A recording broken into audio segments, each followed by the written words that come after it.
BBC दुनिया में आज देखिए, कोरोना की चपेट में एक बार फिर पूरी दुनिया। कारोबार से लेकर बच्चों की पढ़ाई तक हर जगह पड़ी महामारी की मार। कोरोना ने दुनिया भर में तोड़ी सप्लाई चेन, बच्चों की पढ़ाई पर बुरा असर, कहीं बच्चों का छूटा स्कूल तो कहीं शिक्षकों का पलायन। स्वागत है आपका बीबीसी दुनिया में, मैं हूं सारिका सिंह। कवर स्टोरी में आज पूरी दुनिया पर ओमिक्रॉन के असर की बात, लेकिन पहले हेडलाइंस। भारत में आज कोरोना के मामले कल से 44% ज्यादा आए। 24 घंटे में आए संक्रमण के 9,195 नए मामले। ओमिक्रॉन के मामले बढ़कर हुए 781। दिल्ली में सबसे ज्यादा 238 मरीज। महाराष्ट्र में ओमिक्रॉन मरीजों की संख्या 167। यूरोप से लेकर अमेरिका तक बढ़े संक्रमण के मामले। विश्व स्वास्थ्य संगठन ने कहा, ओमिक्रॉन की वजह से आ सकती है कोविड मामलों की सुनामी। कहा, हेल्थ केयर सिस्टम पर बढ़ेगा दबाव। सऊदी अरब में ओमिक्रॉन से निपटने के लिए घर के अंदर बाहर हर जगह मास्क लगाना जरूरी।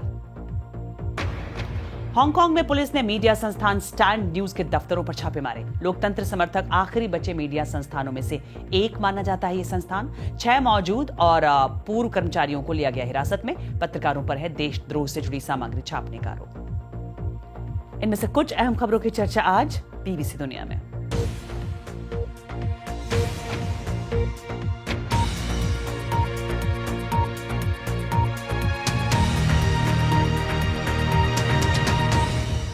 इस जाते हुए साल में कोरोना वायरस भी चुनौती बढ़ा गया, एक नए वेरिएंट के साथ, जिससे क्या भारत, क्या अमेरिका और क्या यूरोप, हर जगह इंसानी जिंदगी का लगभग हर पहलू इसकी जद में है। फिर वो चाहे सेहत हो या फिर कारोबार। कवर स्टोरी में आज इसी की चर्चा।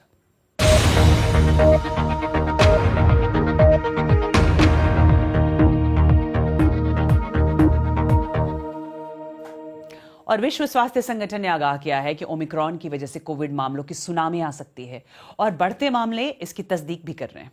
आज कोरोना वायरस से एक बार फिर फिक्र बढ़ी जब मामले बढ़े। 24 घंटे में भारत में 44% संक्रमण के मामले बढ़े हैं। आंकड़ों के मुताबिक मुंबई में कोरोना के नए केस में एकदम उछाल आया। मुंबई में एक दिन में कोरोना के 2,510 नए मामले सामने आए। भारत में ओमिक्रॉन के मरीजों की संख्या बढ़कर 781 हो गई और इस मामले में दिल्ली पहले नंबर पर है। दिल्ली में बढ़ते संक्रमण पर काबू पाने के लिए पब्लिक ट्रांसपोर्ट्स में पैसेंजर लिमिट 50% तय कर दी गई। इससे ज्यादा लोग बसों और मेट्रो में एक साथ सवार नहीं हो सकेंगे। दिल्ली में मेट्रो स्टेशनों के बाहर लंबी कतारें देखी गई। हालांकि ये अमेरिका और यूरोप में सामने आ रहे मामलों से अभी भी काफी कम है। पूरे यूरोप में फ्रांस में कल सबसे ज्यादा मामले आए। इटली, ग्रीस, पुर्तगाल और इंग्लैंड में भी संक्रमण का ग्राफ तेजी से चढ़ रहा है। वहीं अमेरिका में हर दिन आने वाले संक्रमण के मामलों में जबरदस्त बढ़ोतरी हुई है। सोमवार को लगभग 4.5 लाख लोग संक्रमित पाए गए, जो महामारी शुरू होने के बाद से एक दिन में सामने आए अब तक के सबसे ज्यादा मामले हैं। हो सकता है क्रिसमस के दौरान संक्रमण के तमाम मामले सामने ना आए, जिससे की वजह से ये संख्या और बढ़ भी सकती है आगे।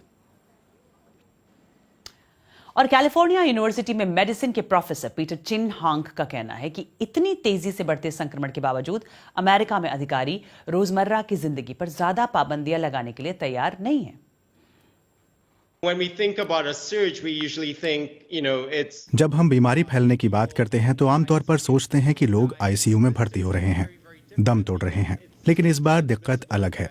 ये इतना संक्रामक है कि सड़क पर मौजूद हर व्यक्ति को आप संक्रमित मान सकते हैं।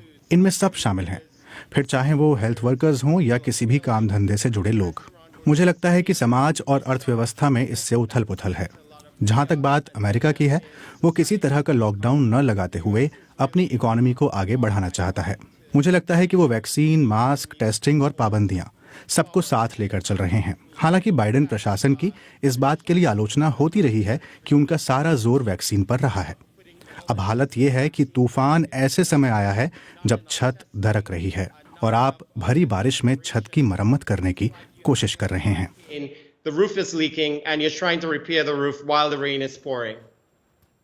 और कोरोना की वजह से लोगों की सेहत ही नहीं, कारोबार की सेहत पर भी असर पड़ा है। कोरोना महामारी की वजह से पूरी दुनिया में सप्लाई चेन पर बुरा असर पड़ा है और इसका सीधा असर पड़ा है कारोबार पर, जिससे एक तरफ उपभोक्ताओं की मांग पूरी नहीं हो पा रही है, दूसरी तरफ शिपिंग कंपनियां मोटा मुनाफा कमा रही हैं। बीबीसी के global trade correspondent Chris Morris की रिपोर्ट। क्रिसमस से ठीक पहले कोहरे से भरी एक सुबह, चीन से एक कंटेनर आखिरकार लीड्स पहुंचता है। ये परिवार उपहारों से जुड़ा बिजनेस करता है और ये समय उनके बिजनेस के लिए बेहद महत्वपूर्ण है।